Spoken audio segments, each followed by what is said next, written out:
Aksi performatif seperti seperti pembagian pada instastory, terus kemudian acap dan lain sebagainya adalah sebuah karakterisasi dari aktivisme performatif yang mana memberikan dukungan simbol, dan ini jauh lebih terinternalisasi terhadap masyarakat karena dianggap sebagai sebuah atensi yang jauh lebih memvalidasi bagaimana keadaan kolektif, sehingga masyarakat itu jauh lebih engage terhadap kondisi isu-isu yang ada.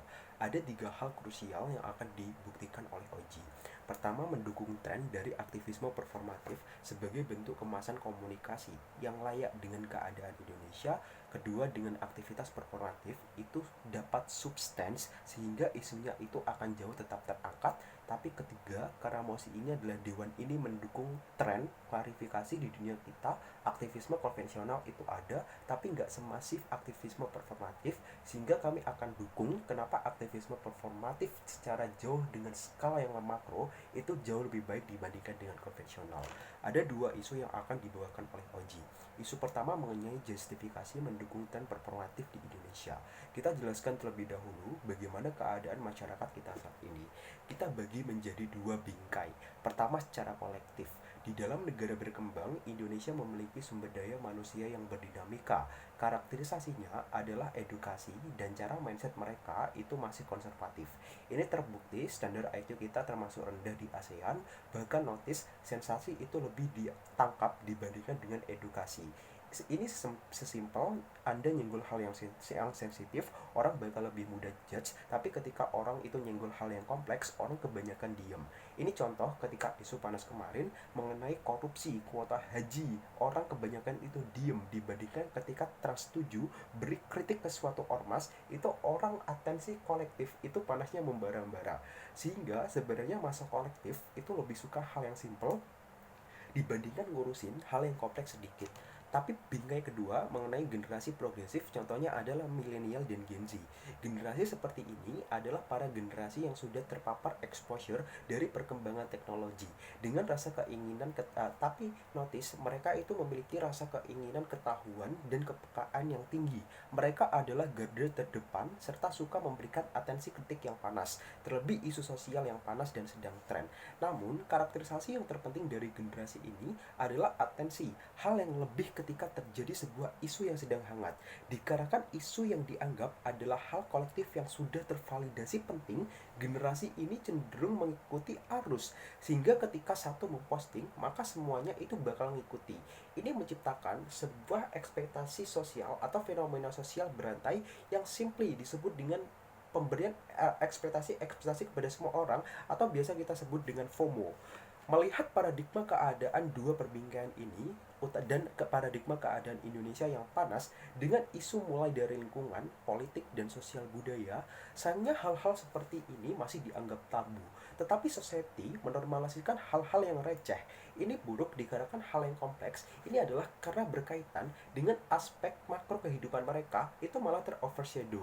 Nah, kayak misal kesejahteraan buruh, keadilan rakyat yang tertindas, serta isu deforestasi lingkungan.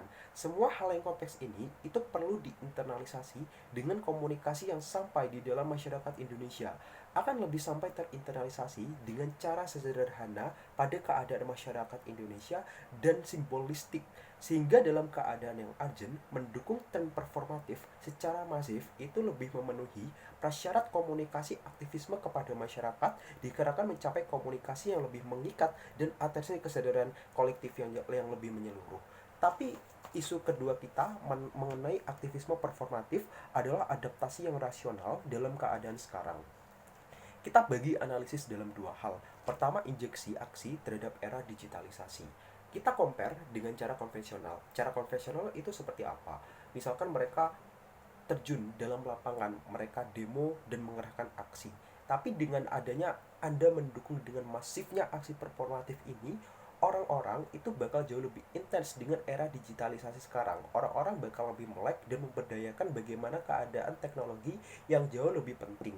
Ini terjadi kayak misal Anda desain terus kemudian Anda melihat bagaimana campaign-campaign yang ada di media sosial sehingga intens itu jauh lebih mengikat dibandingkan dengan cara konvensional. Anda ya kemungkinan bakal takut untuk bisa diserang secara fisik atau bahkan Anda mungkin akan dihilangkan atau diasingkan. Nah, jadi impactnya itu bakal jauh lebih minim di sisi kita karena kekerasannya itu jauh lebih minim, tapi sedangkan kritiknya itu jauh lebih tajam. Inilah eksklusif dari sisi aksi perforatif. Tapi lapisan kedua kita akan bahas mengenai distribusi kekuasaan baru atau bisa disebut dengan demokratisasi moral influence. Aktivisme performatif itu menciptakan redistribusi pengaruh moral dari elit ke massa. Siapapun kini bisa menjadi aktor sosial tanpa perlu status atau institusi. Kalau misalkan di dulu wacana perubahan sosial atau isu-isu yang dikontrol itu dikontrol oleh LSM, media besar dan politisi. Tapi sekarang karena aksi perforatif ini udah masif, setiap individu itu bisa menggerakkan perhatian publik melalui tindakan simbolik, postingan, konten, campaign pribadi. Artinya, aktivisme performatif itu mendemokratisasi advokasi. Ia membuat kekuatan moral tersebar luas, bukan hanya memonopoli lembaga. Even if ini bakal menjadi sebuah yang sangat over yang diterima masyarakat, itu nggak apa-apa. Karena ini jauh lebih penting dan jauh lebih inklusif.